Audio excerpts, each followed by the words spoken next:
We're going to call the meeting to order, recognizing that we have a quorum for a full commission. As we stand for the Pledge of Allegiance, I would ask that we have a moment of silence after the Pledge of Allegiance, recognizing that we've had two law enforcement officers, Officer Westerfield and Gary, and also Officer Schultz from the Maryville Police Department that recently have been tragically killed while serving our communities. So with that, I would just ask that we have a moment of silence before the fire.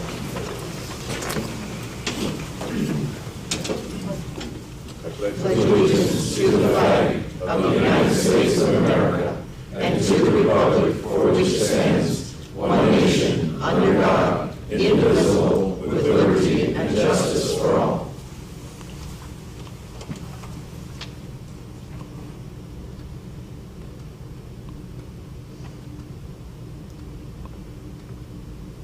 Thank you.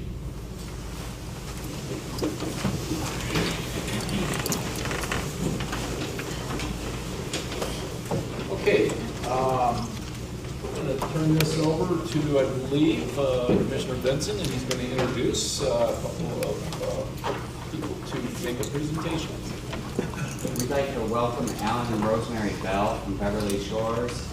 They also live in Chicago. They took this upon themselves to learn about this and to drive this bus through our community on educating the town council and the citizens, and have been very successful. And Beverly Shores was recently designated the 7th dark sky community in the world.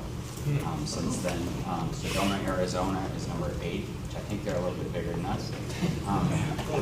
Alan and Rosemary Bell.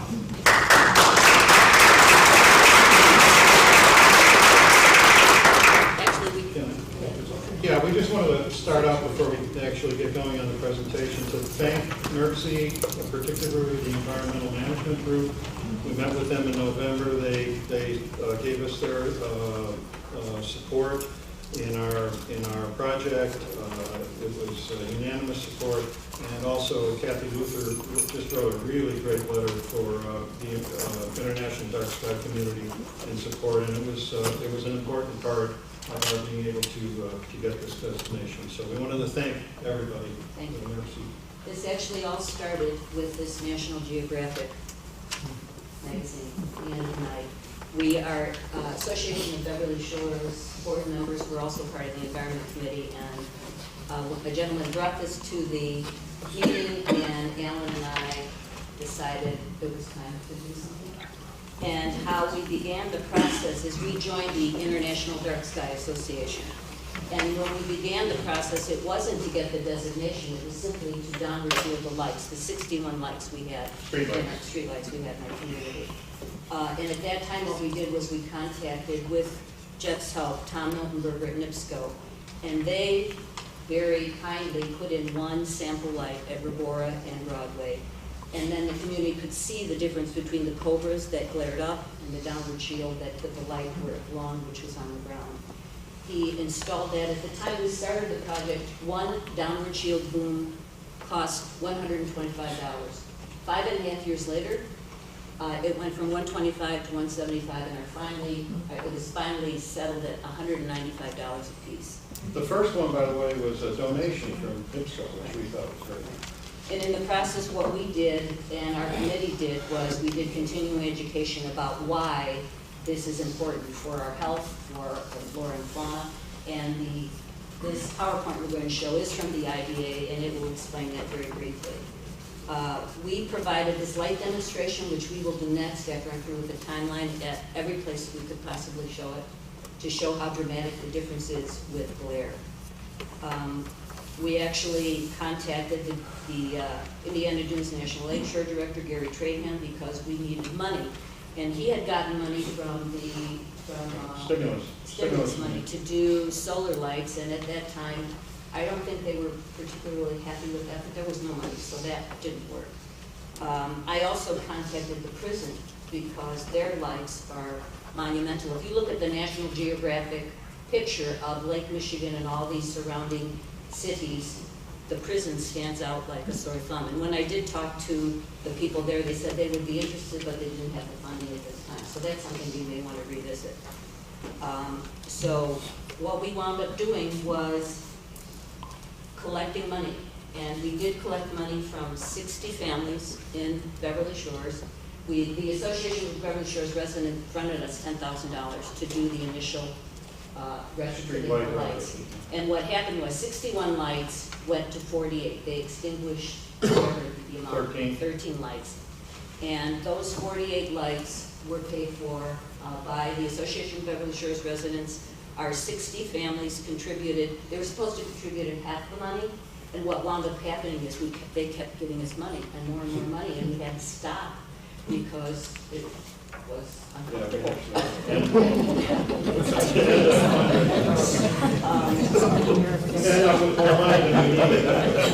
So April 24th, the project was completed with the installation of 48 downward shielded illuminating fixtures. The reduction from the original 61 build locations, and to this point has saved the town $1,560 a year just by shutting down those lights.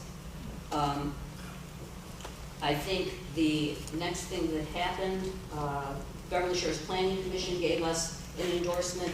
We needed endorsement letters for the IDA. We got an endorsement letter from Representative Glassky. We got one from Kathy Luther. We got one, and from people in our community. Beautiful letter from training. Yeah. Wonderful letter from training. Right. And then our lawyer, Jeff Katz, had to redo our lighting codes. The residential, our residential lighting code was beautiful. It was done in 1985, and it was exactly what IDA wanted. So that was very interesting. He just had to tweak the commercial code. If I could add one thing, we had a lighting code before the founding of the International Dark Sky System. That more than meet their requirements. So then in March 2014, we submitted the formal application to IDA, which was 67 pages, and believe it or not, that's short, that's small. And then June 24th, we were awarded the designation of the 7th dark sky community in the world. And we just found out that, you will see the WGN cover story. People are seeing the press release and they're calling us and they're wanting us to do things. And a fellow named John Davies called us from Ivy Tech. And he has, we've been nominated for the Chinook Prize, which is an award for team effort, and this nomination includes automatic recognition as members of the Society of Innovators.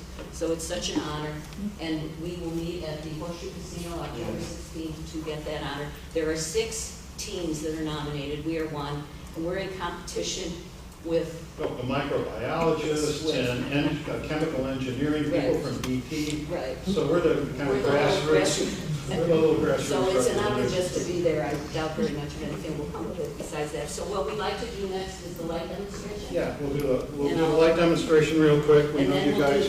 Then we'll do the PowerPoint. We'll do the WGN cover story, and then answer any questions. And we understand you guys are under the gun a little bit for time. So we're abbreviating this from what we did in November, and it's much more effective in a smaller room, a darker room.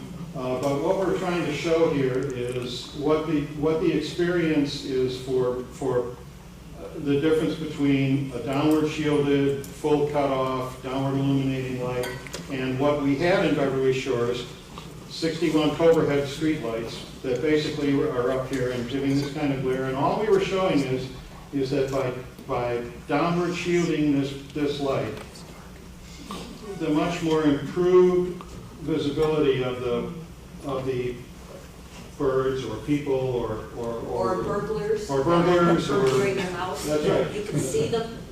So this was, and we took this any place that anybody would see us. The Association of Beverly Shores Residents Board, the Town Council in Beverly Shores, and it's just a brief little demonstration that we did to demonstrate the effectiveness, because the issue around this is usually around glare, and our residential ordinance from 1985 was really an anti-glare ordinance. It didn't have anything to do with how much illumination, or it was all about glare. And then the other thing that we would do for these groups and for these presentations is this brief, one of several PowerPoints that IDA puts together for use by members if they want to make presentations like this. So we're just going to run through this quickly. This is the Protecting the Night Environment PowerPoint from I'll get out of your way here, from the International Dark Sky Association. And it's an informational PowerPoint where they're talking about what we're trying to do by protecting the night environment, what's questions to ask, what's light pollution, why is it bad, what can we do about it, what's the International Dark Sky Association about, and what are they trying to do. So the answer to what is light pollution is any adverse artificial overlighting, which includes what they call sky glow, like if you see it above the city of Chicago, you see it above the prison. Excessive glare, light trespass, which is something we run into a lot of times with residential lighting from neighbors, light clutter, too much light, decreased visibility, and waste of energy. It's a tremendous amount of waste of energy. This is just a sample of not so good lighting in a filling station. Not such good lighting in a residential setting, 175 watt mercury vapor fixture, which we are all seeing all over the place, these dusk to dawn fixtures, mercury vapor light.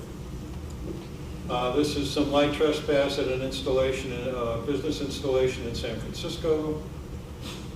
This is glare from a residential walkway light. Do we think this is safe or not? There'll be a slide coming up that'll show a little bit more of that. Here we are right here. And you know what, I think it's Right important to notice, this is before Beverly Shores downward shield their lights. In the WGN presentation, you're gonna see a little black area. Yeah. It's very dramatically different, so Yeah. be conscious of that if you would. I was so Yeah, there's a excited. real great expansion of this in the WGN segment. Light pollution may be hazardous to your health. One of the things we really focused on with the residents in Beverly Shores, because it is an aging population, the average age is around 50, and the aging eye does not do well with glare, but also it's not good for sleep. It reduces the production of melatonin, and there are effects from that. This is just a threat to wildlife. A lot of us know why we moved to this area and why we love this area so much, because of the wildlife and flora and fauna. Endangered species, and I think we're talking about an endangered species. I think they're trying to point out that trying to be an astronomer may be an endangered species. One of the nice things about a power failure is you can see the Milky Way, which I thought was great. Why are we doing this? For an environment friendly to humans and those with aging eyes, wildlife, plants, and the night sky.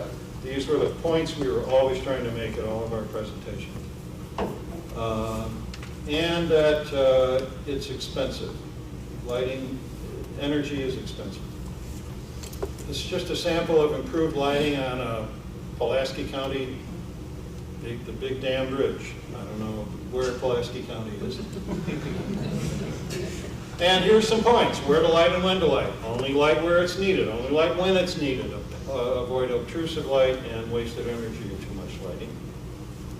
The more the better is a myth. Lighting zones are good. Deciding where you want light. And here's the difference in an area, in a commercial area where they downward shielded all the older lighting, and it still illuminates the area you want protected, but without all the glare and night sky problems. So why is there so much bad lighting? Awareness, and we did a lot of education around making people aware of what the issues are, even in the lighting community, among government. An important thing with getting the designation is making sure municipal and public lighting is corrected, because they know that doing residential lighting is a more difficult task. And we've always done it this way. Here's an area in some community where they were able to downward shield just about all the sources of light. You can see the difference. This is an example of a good downward shielded commercial light. Don't overlight, use energy efficient sources, reduce the glare. And this one is a really nice one. Here's a light that someone would think is a good security light. And you see that when you block the glare, you can see that this guy just jumps right out. He's there. But here's a really good example of what is and is not good security light. Isn't that interesting? Examples of fully shielded fixtures. And I think the next slide shows some other ones, different kinds of fully shielded fixtures. And here's one where, you know, they don't have to be modern looking fixtures. There are full cutoff shielded fixtures available in more traditional kinds of lighting. How to light an athletic field, not a problem in Beverly Shores, but there are a lot of communities who may want to do this that have problems with their public areas.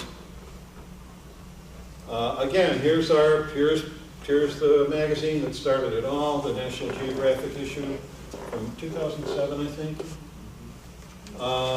And one of the things we learned, primary thing we learned is of all the pollution we face, light pollution is the most easily remedied. It's way more difficult to work on water pollution, air pollution, those kinds of things. This is just a statement regarding all of this. I'm gonna just jump right through this because it's just a restatement of what we've been talking about. And here's the mission of the IDA: preserve, protect, and restore the nighttime environment and dark skies. And there's some membership information. This is something that we put into the Sandtrax newsletter in Beverly Shores. Just an easy. It was done by Toots Foy, one of the members of the Environment Committee. Just a really simple way to downward shield what would be an intrusive floodlight on a garage. For $5. For $5. Yeah, from Lowe's. From Lowe's. By the way, Lowe's is a dark sky store. You can. If you're new construction or you want to retrofit where you go to Lowe's and say, we want a dark sky fixture. They'll know what you're talking about. Yeah, the idea is it worked in conjunction with Lowe's on this. And all she did was buy some galvanized steel parts that would normally be used for ductwork, paint them black, pull the bulb off, put it on there, put the bulb back in, the bulb holds it in, and it completely cuts off all the glare from this. I think that's beautiful. Isn't that great? $5. And this is that's the presentation from IDA, and for those of you who haven't seen it, this is the WGN spot that they came out and did a couple of weeks ago. Yeah, they saw the press release. Pam Grimes saw it and then called us and wanted to do a cover story on us, and they were actually with us from 4:15 to 9 o'clock at night, and what they do, and we gave lots of people credit for lots of things, and that's not on our... Yeah, it's a 4-minute spot from Right. about 4 hours of... I mean, they did a beautiful job, but They that did was... a great job. Okay. And it's Yeah. not coming through. Okay. So we have enough... No, it's not showing, but I've got a... On a different, Huh? I think it's, is it rising? Okay, you guys also have one, I think, so I don't know why the... This one? Yeah, that one. Thank you. Now do we have the sound up?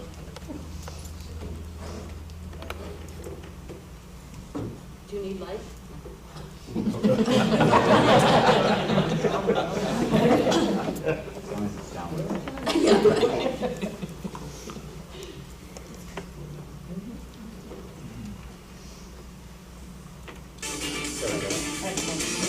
Thanks. So if you want to see the stars, you better head to Beverly Shores, Indiana. Beverly Shores is one of only 8 communities in the world to be honored for reducing light pollution. And as our Tom Skilling reports in tonight's cover story, it's a simple case of power to the people. We're right on Lake Shore, the south end of Lake Michigan. So it's like a little oasis. That is Wyatt, nature. It's like a hotel. Beverly Shores, Indiana is about an hour from Chicago, and since it's on the South Shoreline, is perfect for commuters. The year-round population is around 600, yet it swells to some 1,500 in summer, and residents are proud of their environmental spirit. People like Glen Ellen social workers Rosemary and Alan Bell, who call themselves Sometimers. We were amazed that this was in Indiana. Council President Jeff Benson and the Bells have come to know each other very well over the past 5.5 years. That's how long they've been working together to eliminate some streetlights and replace the rest. It was something that we could do something about. The Bells had written an article about the end of night, and they joined the International Dark Sky Association mentioned in the article. Its purpose purpose is to recognize communities that take Cities are really obliterating the beauty. There's health issues. In this community, the average age is 50, and the aging eye has trouble with glare. With a simple setup of a lamp, a bowl, and 2 wooden birds, they took their show on the road, demonstrating to anyone who would listen why old street lamps had to go. When you provide a full cutoff to the light to eliminate the glare to the viewer, the birds jump right out at glare and reduction of glare. It's very impressive in that when you have a loose light that kind of goes all over, it's like there's a glare, and so it's almost it's kind of blinding, like headlights at night coming in. The first night we went in there and did our demonstration for the town council, it was unanimously approved. The problem was always the money. They needed $10,000 to retrofit the street lamps from glaring old Cobra head fixtures to downward-facing luminaires. But how do you convince people from a safety standpoint to remove street lamps and then write checks and replace something in perfect working order? I remember some of the installers thinking that we're crazy because we're taking a perfectly good street lamp and replacing it with a new one that just points down. But boy, does it make a difference. The most impressive thing about this whole 5.5-year process is that 60 residents in Beverly Shores gave us money to retrofit the lights. With a new ordinance, a discount deal with their local utility company, NIPSCO, and plenty of money, they eliminated 13 streetlights and replaced the remaining 48. If you look down Lakefront Drive and you see the cutoff lights, what you see is light on the ground, not light in the sky. That's the most dramatic thing. That's why Beverly Shores became the world's 7th dark sky community. It's a point of pride, and I think it's also an example for other communities. You just see stars more now. You can see, and really take it in nature. It makes it a much more magical place. Even if there was no such thing as a dark sky community designation, I think we're pretty proud that we were able to improve the environment the way we did. It's more safe and secure. It's just nice to look at. It's all about being stewards of this beautiful place that we live in. Of course, that's Tom Skilling.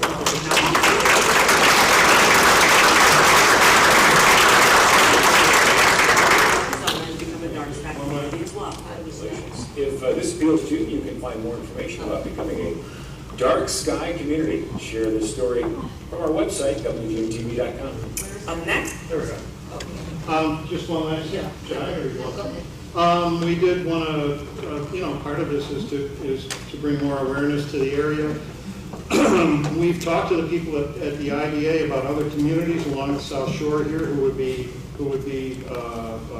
possibly be interested in pursuing this kind of thing. And earlier this month, we met with the environmental group from Ogden Dunes and presented this information. They're interested. They're working on developing a program of their own to see if it's feasible for them. So this is one of the reasons why we continue with this process. But it did take 5.5 years, so we understand it.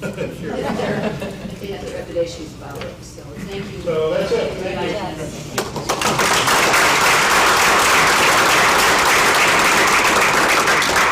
you. Real quick, any questions for Rosemary or Alan? Okay, we'll move on. Okay. Thank you. Thanks a lot. Moving on, I'm willing to entertain a motion to approve the minutes of the August 21st Executive Board meeting. So moved. Motion. Second. Second. Any discussion? Hearing none, all in favor? Aye. Any opposed? Motion carries. Okay, we'll move on. We're going to jump to Ty.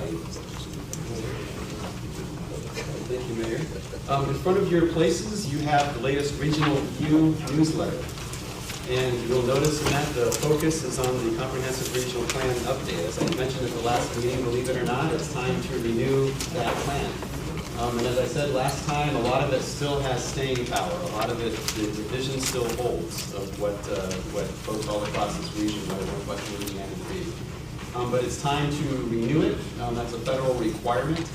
And so we are underway with a series of public meetings to get input on possible adjustments to make that plan more current. They're scheduled around motorized surface transportation, public transit, and environment. The environmental meeting was just held yesterday as our first one. And there's another tonight in Michigan City for motorized transportation in Michigan City Hall. One note on the list of, and we'll make this current and updated, etc.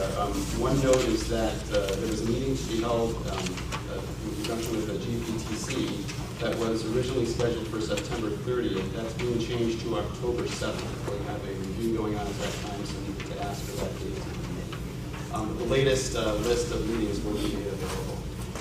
I encourage you to look through this newsletter, as I always do. Stephen Sterek does this for us and does a great job. One of the things that we realized we haven't trumpeted enough is the awards this plan has won, and that reflects on all of you. That's not just for NERC as a staff or whatever, that's everybody that had a part in this.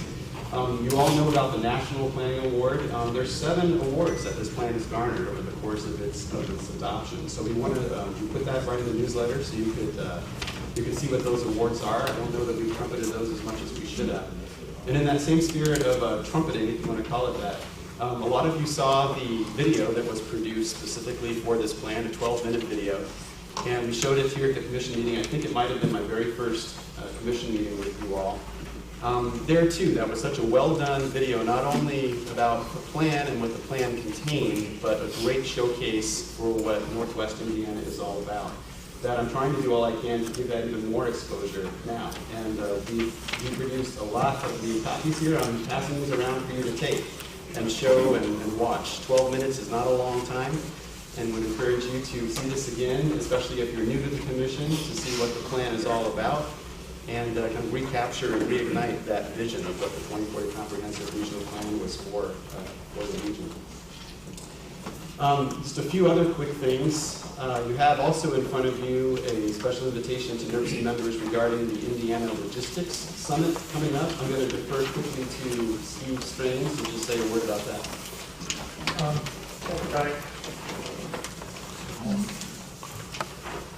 I was asked by the Port of Indiana to trumpet this, you keep using that word, I like that word. It's getting musical today. October 7th and 8th in Indianapolis, for those commission members, your staff members. I talked to Randy Niemeyer today, and his business is logistics. He business transports milk. So this logistics is important to a lot of people. And so if you have the time, even one of the 2 days, we were asked to give this to the nursing membership, and it will go out by email to those members who aren't here, and also members of our Transportation Policy Committee. So I urge you to attend this if you can. A lot of excellent information, speakers from around the country, so please take advantage of this. It's just down the road in Indianapolis. Thank you, Steve. And on that broader note of economics, also want to say just two comments and then I'll be done. Next meeting, October, the date is escaping me, I want to say 16, something like that. Our next meeting date, we also want to try to get you all here for that as well. The reason is Kelly, and I'm sure about the sheet, Dissert, who some of you have heard at a presentation that he made to the Northwestern Indiana Forum. We're bringing here to this meeting to talk about what he talked about there, expect to tailor it to municipalities. He had a message about what municipalities need to do to be able to attract the business that you're looking for, particularly in the way of the buildings that folks are actually looking for in order to locate in your community. And it was such a good message that I had the thought at the same time, Heather Ennis had the thought that this message needs to get before the NERC Commission. So we've lined him up for October, so I'd ask you to please make a concerted effort to come back in October. We will call that for a full commission meeting as well. To hear that message. Not only will it be a great presentation that's going to be very valuable for your communities and your future economic development, but also this is an opportunity to bring the forum in and for the forum to have that partnership reinvigorated between NERC and the Northwestern Indiana Forum. It'll be a jointly done deal with them. So please come in October. Hi, who's the speaker here? Kelly Dissert. I should have brought his last name in. I don't have it in, but I'm pretty sure that was his last name. And he's, I'm forgetting the name of his firm, but he gave very comprehensive presentation on what are communities actually needing to provide to be able to attract businesses to their location. In other words, where's the industry headed? That when they're scanning to try to see where they're going to locate, what are they looking for? And it was very enlightening, so I think it'll be enlightening to you as well. We'll send that out, of course, the materials for that meeting, so you can get some more information on that before you come. I just want to close with one observation. I came back late last night from the ICMA conference in Charlotte, North Carolina. That's the International City County Management Association. It's the first time I attended. John Swanson was very active in that and strongly encouraged it, and I finally went to this last meeting. And many, many good things that I could draw on, but I thought in light of this focus on economics, I would share one of the presentation notes from that. Rebecca Ryan, who is a futurist, a very young futurist, very much in demand as a speaker, and all their keynotes, I should say, were excellent. I can't really summarize everything that she said because it was just that good, that comprehensive, and that rich, but I will make this note as we start focusing on the economic development impact that NERC has. Is that she equated our economy to seasons.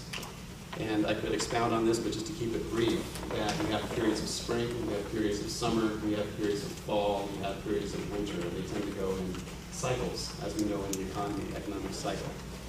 And as she characterized it, we are in, as we know, a season of winter right now. But here's the important point that she said, is that if you think of this in terms of ecological terms, the time of winter is not just where things have died, they're actually lying dormant. They're actually storing up energy in order to spring back in the spring. And that really resonated with the crowd. When she asked for a show of hands, how many folks thought that their communities were dead in a winter period, only a few hands went up. When she asked how many were full-blown into a spring period, a surprising number of hands went up, but still a small number. But by all accounts, everybody in the room could sense it in their own communities that we're in a period where winter is starting to fall and that spring is coming back up. And I just want to leave on that note because I think that's also true for Northwest Indiana. I think that this time that we've had in our economy has been a time of storing up energy, getting things aligned, getting priorities straightened, and we're time to enter into spring coming very soon. And on the NERC note, this comprehensive regional plan is a part of that in the strategies that help take full advantage of that spring happening back. And I will end on that note. Thanks. Let's move on now to finance and personnel. Chairman Jim Dunn.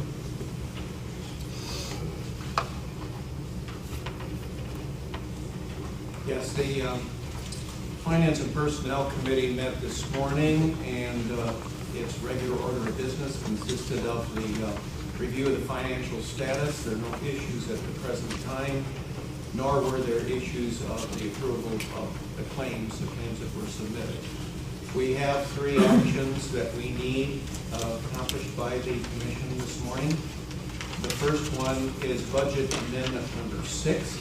I believe that's on page 9. That is, in summary, a action that will add FTA money to the contractual oversight line item regarding costs for additional services and expenses relative to the October public meeting. We have been able to add $2,400 and transfer $600 for that purpose. That will be, as I said, for the October public meeting. So I will say that the Finance and Personnel Committee recommends this action be taken in the budget amendment, and we'll ask for a motion to approve budget amendment number 6. So moved. Motion and second. Discussion? Hearing none, all in favor? Aye. Any opposed? Second item requiring action by the Commission will be the Kankakee River Basin Agreement.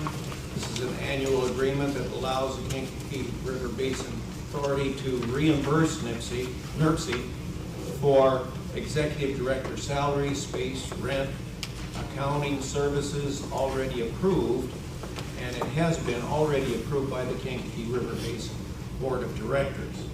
So we will be being reimbursed for those expenses that we have incurred, by the KRVC. I will say that the Finance and Personnel Committee has unanimously recommended the approval of this agreement, and will ask for a motion to approve it.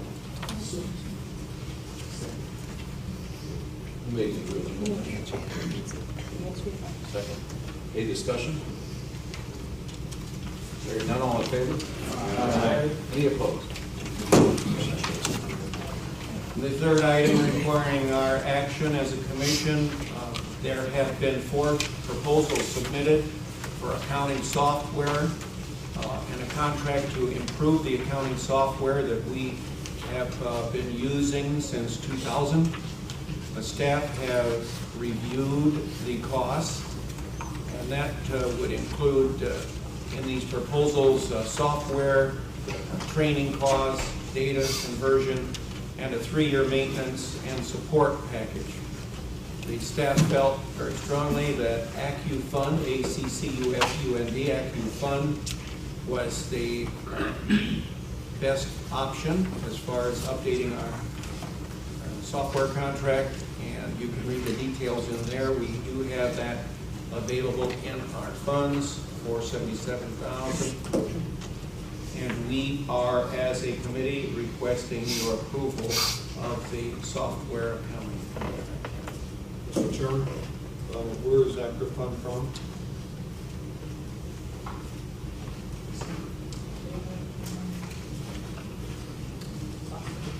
Boston, Massachusetts.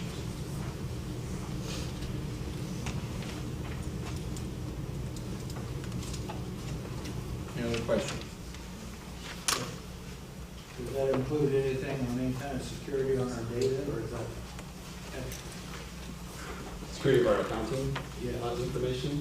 The system is secure. I don't know if there's anything you would add specifically, but it's included, plus we also have separate firewalls that our IT put together to also protect. Any other questions? Recommended by Finance and Personnel unanimously. Ask for a motion to approve. So moved. We have a motion and we have a second. Or who's the second side? Do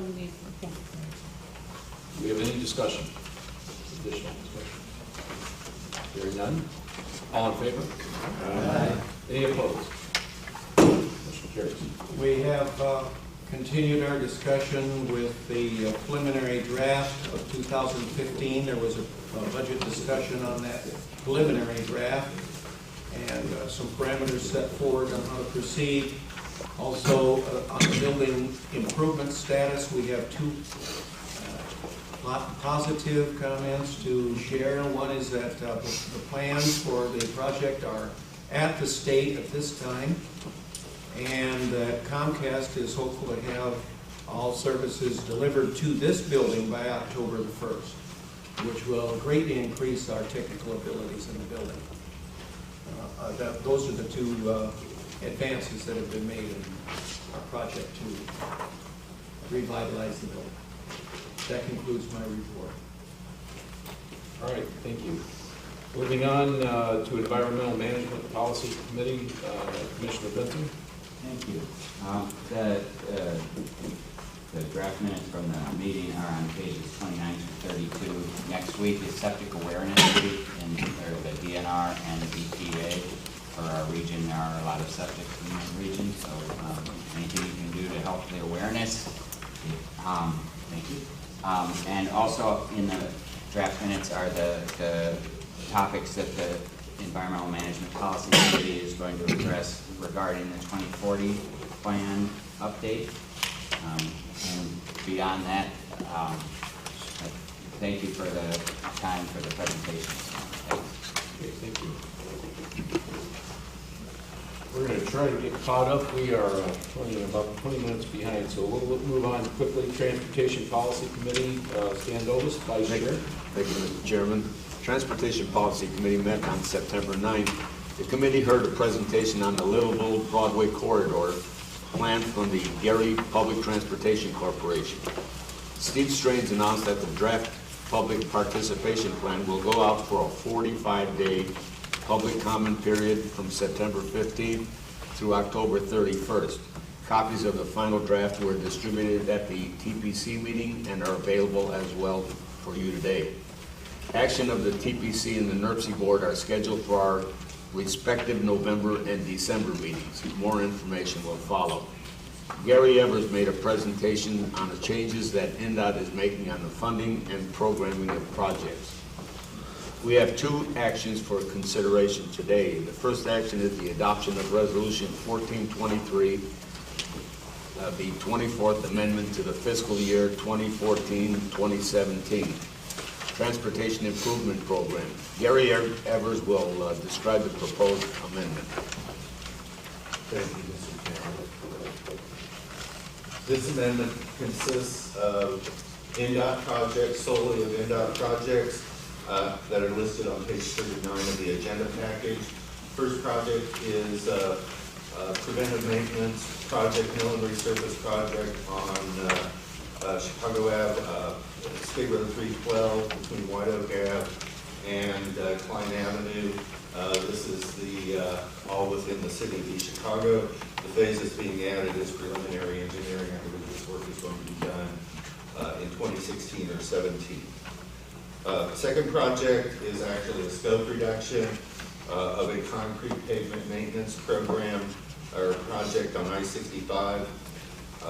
They have reduced the scope of this project. It formerly went as far south as US 231, and they're shortening that and ending the project at US 30 instead. The last two projects are construction engineering phases for a couple of construction projects that are being done during this state fiscal year. The first one is just down the road at exit 22. One of the bridge projects there over US 20. The second project is US 30 pavement restoration project in Dyer and Sherrville on US 30. We would ask that you approve the amendment of these into our transportation improvement program. Transportation Policy Committee recommends action on Resolution 1423. So moved. Second. Motion and a second. Any discussion? Hearing none. All in favor? Aye. Any opposed? The next action is the adoption of Resolution 1424 on page 40, the 25th Amendment to the fiscal year 2014-2017 Transportation Improvement Program. Gary Evers will also describe the proposed amendment. Thank you. There are three projects listed on page 42. These are all projects that the funding for which is included in our Unified Planning Work Program. The first two are funded with Surface Transportation Program dollars from Lincoln Porter County. That is for our project management and transportation improvement program maintenance project. The final project there is the PL and FTA Section 5303 funding, which is the bulk of our planning funds that we use to pay staff here and other expenses. This is the first time that NDOT and Federal Highway are asking us to include it in our TIP, but we do ask that you approve its inclusion this morning. Thank you. Transportation Policy Committee recommends action on Resolution 1424. So moved. Motion and second. Discussion? Hearing none. All in favor? Aye. Any opposed? Thank you. The next meeting of the Transportation Policy Committee is scheduled for 9 o'clock a.m. on Tuesday, October 14th, and this concludes my report. Thank you. All right, let's move to Pathway to the 2040 Implementation Committee. Commissioner Nancy Adams will do this. Yes, I broke my nose, had surgery yesterday, so moving on. Pathway 2040 Implementation Committee met on August 20th. The committee heard a mini presentation and update of the Marquette Plan based upon the committee's suggestions from the previous meeting. The committee discussed and provided additional suggestions for inclusion of the Marquette Plan as well as the next steps. The next meeting day of the committee is scheduled on October 9th, and this concludes my report. Thank you. All right, we're catching up. All right, let's go to the Northwest Indiana Economic Development District. Commissioner Allen. Good morning. The Northwest Indiana Economic Development District met on September 15th of this month. At that meeting, there was a discussion of the reduction of the membership of the board from by 6 members, from 17 members down to 11 members. We're trying to determine the process for reducing the membership. The private sector will have their process, and in the public sector, we have to determine how to reduce our membership. One of the suggestions was simply to eliminate the non-attendees to the board. But we haven't actually determined how we're going to make that reduction, because we want the board to continue to be representative of all of the counties. We also we completed our the formal accounting reviews for the years 2012 and 2013, and the report was an excellent report with no findings. So we're going to submit those accounting reviews to the EDA. Since the organization is so small at this point, we weren't required to do the formal audit, so we were just required to do the formal accounting reviews for submission, and that was done by the Kernich CPA firm. So we have, we're continuing to work on our SEDS document. We have the new updated SEDS document will be placed on our website, and anyone interested in accessing that document will be able to access it at the website. If you desire a copy of it, you will be able to print it off of the website.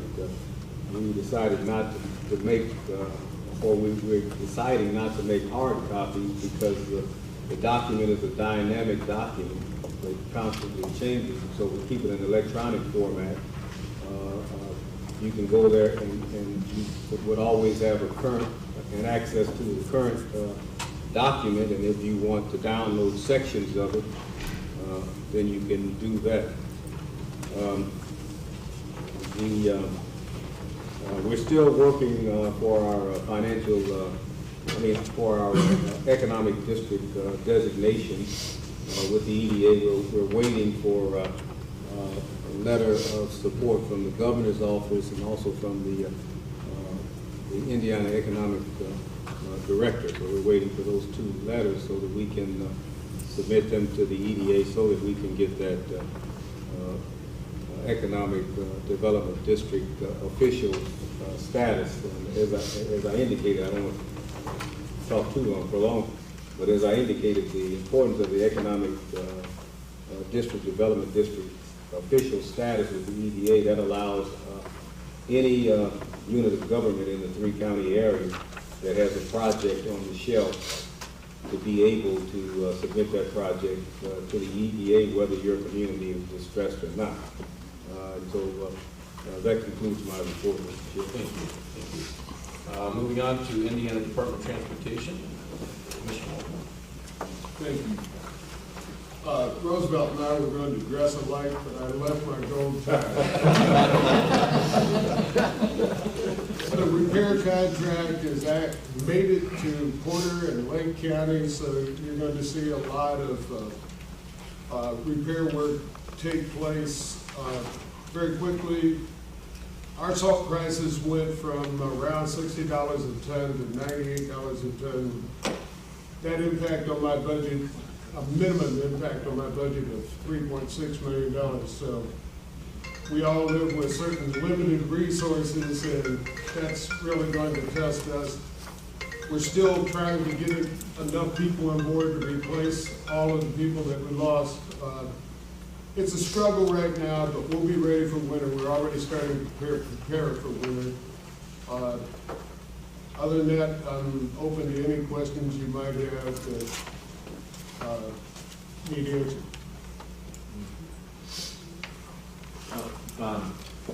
Have you talked about the US 30, I've gotten all kinds of calls, and I've tried to explain how a free weight device tells us how the concrete is falling apart, and which is actually method to what's going on in US 30.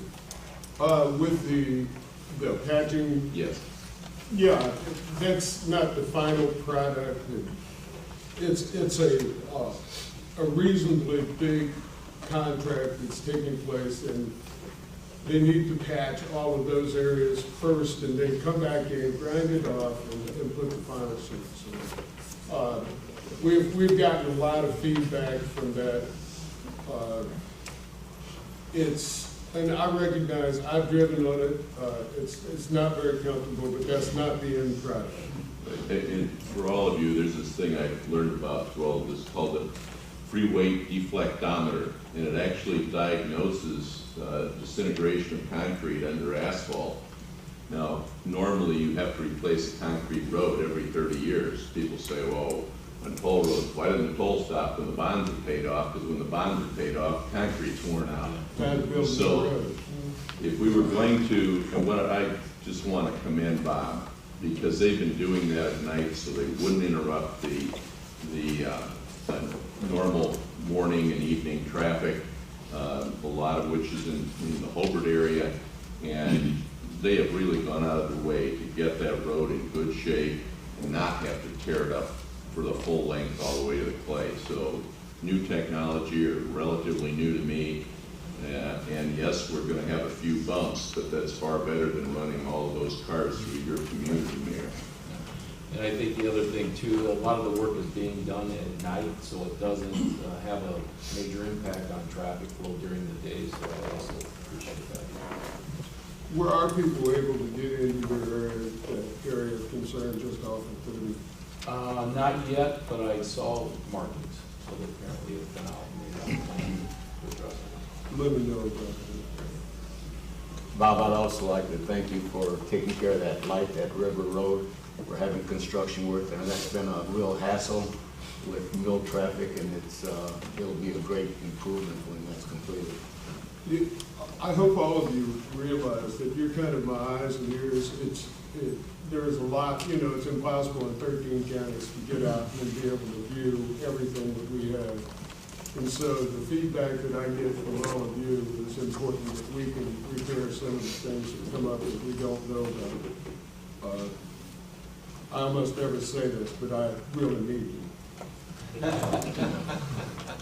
like to comment Highway 20. 20 in Porter County. Really looks good. I love what's going on 20. Me too. There's almost no road at all for a while. I noticed that the contractor's been completely replacing the shoulders, and that's great. That will extend the life of that highway. They're going to middle now. Once in a while, we get things right. You did that. Working nights and weekends. Representative Selby, anything you want to mention as far as downstate that need to be, We're doing a new thing this year in the Transportation Summer Study Committee on the 23rd. The INDOT and BMV will be making the equivalent of an annual report to us. Most of it will be financial. We were able to get about 40% more, 37% for locals, 40% overall increase in revenue. And there was a segment of the legislature that wanted to use half of that for new projects. But I think when you see the numbers, we have a long way to go to be adequately funded. And for all of you, we embarked 3 years ago on to define the problem, gather information, make the plan, and act on the plan. You just can't go away. Now, Bob can't lobby, but some of us can advocate. We're not there yet, and we're sure not there for locals. It's a steep hill to climb. We got 40% more, but the numbers that I'm looking at to do an adequate job of replacing our current roads, taking care of our current roads, replacing concrete every 30 years, asphalt every 12, we need about $1.6 billion more. And everybody wants their piece of the pie. We just have to keep advocating. There are lots of things that we need to spend money on, but commerce doesn't move without roads.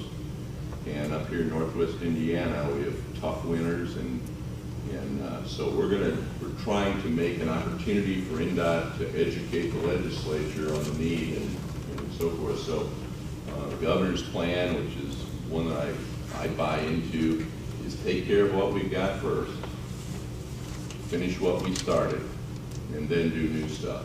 And I think we need to just, whether you like the governor or not, it's not my business, but I think that mentality, if we don't take care of what we got, and we don't, when we build new, have a plan to take care of it, we're handing a debt off to our kids just the same as if we were borrowing money, because we cannot run an economy without infrastructure. So that'll be my sermon. Thanks for the opportunity. Okay, let's go to any other comments? Yes. Mr. Chairman, I wanted to remind everybody and thank Mary for setting up a legislative committee meeting for Friday, October 3rd at 10 a.m. at the NERC office. It's going to be in the small building over here, right, Mary? Yes. I know a lot of people in the full commission are part of that, so I hope you can all make it. Last session, we usually take on federal issues, and I'll be honest with you, I usually take my lead from Ty in regards to the federal issues because he's more plugged in with that. But last year, we took a stand on 3 positions, and 2 of the 3 the General Assembly adopted. Basically the positions we took. We took positions last year on the South Shore Rail Line, as we all know that was authorized. We took a position on the Iliana Toll Road, and that was also authorized. And we also took a position on the reauthorization of the RDA last year, and that was punted on until this year. I imagine that's one of the things we need to talk about on the 3rd. I was thinking another thing we could talk about is regional public transportation, if there's any interest from the board to go forward on that. And any other statewide issues you think are important. So if you can make it October 3rd, 10 o'clock a.m. right here at NERC, we'll have a legislative committee meeting. We got to get ready January 1st for the session. So. And I know Representative Holidays, the legislator, to sign to that, and I appreciate that. So. Thank you. Mr. Chairman? Yes. Just for the committee, the legislature starts the 2nd week in January. The last day for bill drafting is December 15th. And just a reminder, we still have an antiquated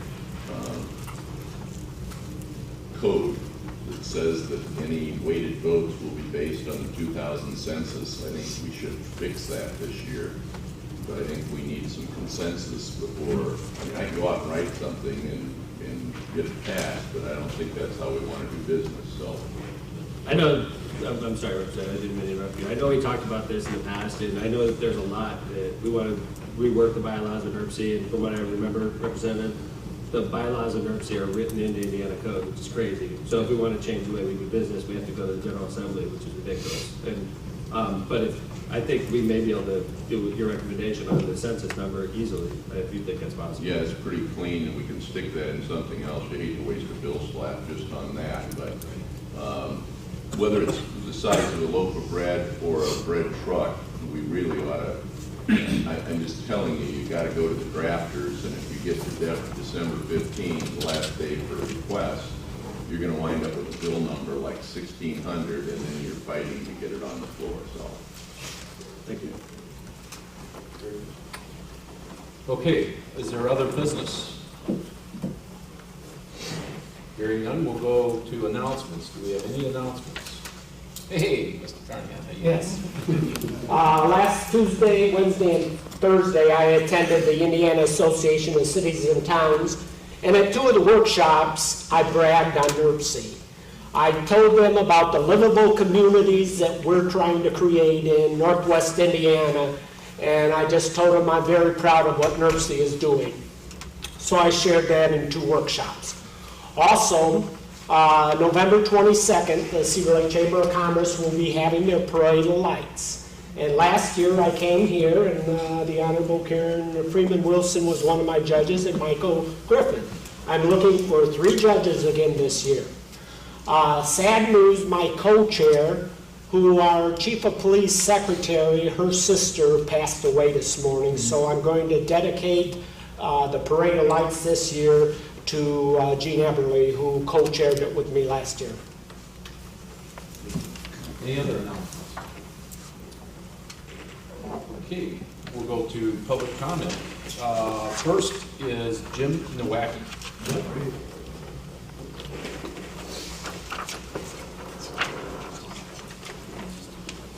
Good morning, Commissioners. My name is Jim Nowak. I'm a resident of the city of Gary. Had some comments today about lights, parade of lights in Cedar Lake, and a great presentation today about dark skies. I guess the program to make sure that some, and it shows that some communities are probably overlit, some communities may be considerably underlit. I would bring to the board's attention conditions in our city and the lack of lights. So, while we can, some communities take great pride in dimming their lights, in our community we have entire subdivisions where the lights have gone off for years. I want to direct a comment to our NDOT representative. We do great projects through the city along Route 12 and 20, Broadway 53, and we didn't replace the lights on those. So we've got block after block where there's no street lights at all on major state highways. So, I try to keep in good humor, but it's shameful when the city of Gary is, it's almost like, do you remember the French Revolution and Marie Antoinette, let them eat cake? I mean, here we've got major state projects, and a fundamental part of those projects should be illuminating the streets. And millions of dollars spent on the project, and yet when it comes to our city, and I walked along 1220, I walk here today, and there's illumination on other portions of 1220. But in a major urban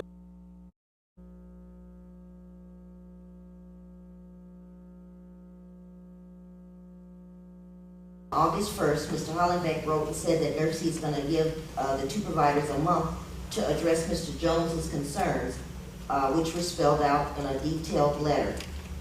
The 21st, we came and told you, the council, that there had been no resolution of the problem, and Mr. Jones was he was not going to be able to register for school because of that. He spent over $500, which could have been toward his medicine and his health care, but he had to pocket the money out of his, pull the money out of his own pocket to try to go to school and finish his classes. It's September 20th now. It's over 2 months since the complaint was submitted, and 7 weeks since Mr. Hollenbeck said that they were going to have a month to address that complaint. Nobody has said anything. One of the providers did send Mr. Jones an apology, but nobody has responded to the complaint itself. We need an answer. When are we going to get an answer to this problem? He's part of the public. He's a stakeholder that you talked about in your comprehensive regional plan. And in that plan, you said that you were going to listen to the public, you're going to acknowledge their concerns, and provide feedback. And that's not being done. Renee, real quick, are you saying that the provider, other than the apology, has done nothing else to try to resolve the issue? No, sir. Okay. We've been trying to get NERC to meet with us to talk about the role that they can play in the Council of Governments to bring Northwest Indiana to the 21st century as far as community accessibility is concerned. The 25th anniversary is coming up, and it'd be nice to, be able to finally have some conversation. We've been waiting for more than a year to, for our request. We've kind of written some letters to Mr. Strange and Mr. Warner, but nobody has, again, set up a meeting for this collaboration on the accessibility and the bringing you guys into the 21st century and some other things that we wanted to discuss. So we'd like a resolution on that. And finally, I looked over your newsletter, and the community meetings that were supposed to be held, we asked them to be held all over the county. And it's not, everybody knows it's not what you say, it's how you say it. Example, I could say, that's so crazy. Then I could say, Todd is so crazy. difference. So it's not what you say, it's how you say it. And we said that when we wanted the meetings all over the county, and you said no, that the 21st, the 29th was going to be the meeting that was about the public transportation, that dealt with all the issues of that. We negotiated how it's going to be run, independent facilitator, and they were going to explain how transportation works and, you know, all the other things. So you set up 12 local meetings, and you got the 29th listed separately. So it kind of seems like you're putting it as an afterthought. And that way it kind of confuses the number of people that's going to show up. And we still haven't had a resolution on the mailing list. It still sucks. Thank you.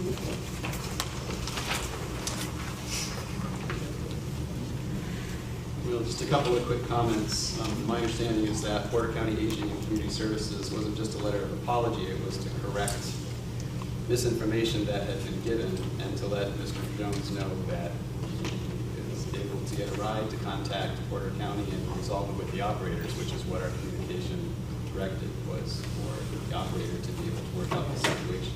Understanding is that he did make that contact and make that offer to be able to get a ride. Quick note on the 29th, that's the meeting that was agreed to in the settlement agreement with Everybody Counts. The way that was presented to us during the settlement discussions was to have a meeting according to a similar line, along similar lines as the consent decree. Meetings that we had held, that was clarified to be public transportation services in northwestern Indiana, and that meeting is still held and scheduled on the 29th.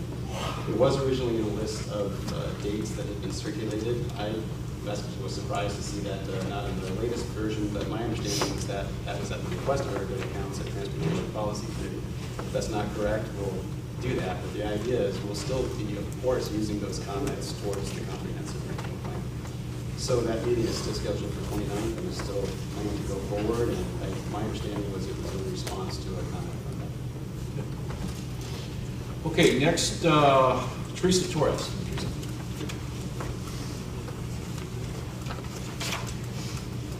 Firstly, with respect, can you hear me exactly? Yeah. Okay. Firstly, with respect to the response to Travis Jones, the complaint was filed with NERC, and it was specific to NERC's lack of oversight of the providers. It was a dual issue. One was his inability to get a ride. I was on the phone with him. I know exactly what he was told. But the complaint was filed with NERC. Mr. Jones asked for a response from NERC. We didn't receive that response. So the original issues have not yet been addressed. And he did not get a ride. He wasn't able to get a ride. Okay. Secondly, with respect to the 29th, here's the interesting thing. As Renee says, the way that things are said can present a different perception. It was, in fact, Everybody Counts that requested that there be a series of community meetings to get public input.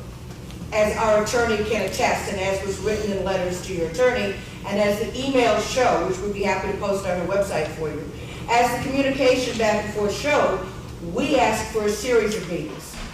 Mr. Hollenbeck said that NERC would hold to only one location and one date. That date was then to be October 29th, determined to be the date. We then negotiated how that meeting would be held. In other words, there would be an independent facilitator. There would be, first of all, instead of just opening up the microphone and saying, anybody have anything to say about transit, there was to be an explanation for the people in the audience. This is how fixed route runs, this is what paratransit is, this is what the... So we negotiated something that would ensure that it would be a meaningful endeavor. However, as we said, NERC said only one. So it was interesting then to see the 29th simply listed as one of 13 meetings that was being held. And what I said at your Transportation Policy Committee meeting was that that was going to be problematic if you didn't intend, in other words, if you've added 12 meetings to what we negotiated, great. So I asked, are you going to follow the same terms of the agreement that we reached on the 29th, because it's listed in this series of meetings? And rather than respond to the question, somebody just took it out. And so now in D, it appears like an afterthought. if there is no legitimate, sincere outreach, and if the format of the meeting is not as we negotiated, then we all know you're not going to get but a handful of people.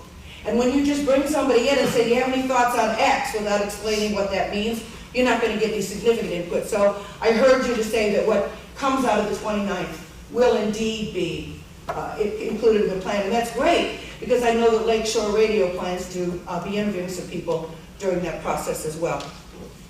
Another interesting thing that happened at some point I would like an answer as to whether or not, that's how it got separated. Somebody just took my comment out of context. I asked a direct question. Are you going to follow the same terms we agreed to with all of these meetings? And instead of answering it, we just pulled it out of the lineup. So that was an interesting way to handle it, because like Ms. Jackson says, now it looks like, oh yeah, PS, rather than the focus. We've been, as you know, criticizing NERC's lack of efforts to engage the public for some time.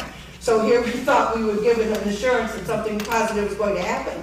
And this is kind of gameplay. But another interesting thing that happened at the TPC meeting was that Mr. Strange reported to the committee that he wanted them to approve the public participation plan and that it would go out for comment for 45 days. That's what I heard in your report.